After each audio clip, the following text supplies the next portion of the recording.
অমলকান্তি লিখেছেন নীরেন্দ্রনাথ চক্রবর্তী। অমলকান্তি আমার বন্ধু।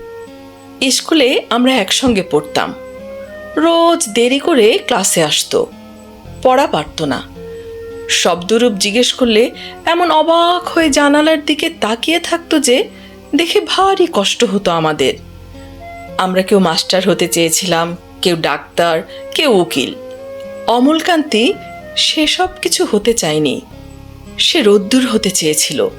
ক্ষান্ত বর্ষণ, কাকডাকা বিকেলের সেই লাজুক রোদ্দুর, জাম আর জামরুলের পাতায় যা নাকি অল্প একটু হাসির মতন লেগে থাকে। আমরা কেউ মাস্টার হয়েছি, কেউ ডাক্তার, কেউ উকিল। অমলকান্তি রোদ্দুর হতে পারেনি। সে এখন অন্ধকার একটা ছাপাখানায় কাজ করে।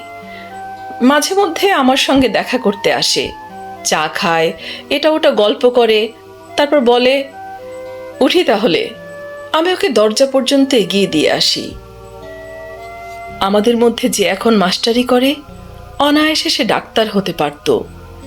যে ডাক্তার হতে চেয়েছিল, উকিল হলে তার এমন কিছু ক্ষতি হতো না।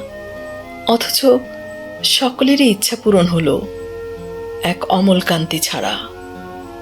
অমলকান্তি রোদ্দুর হতে পারেনি।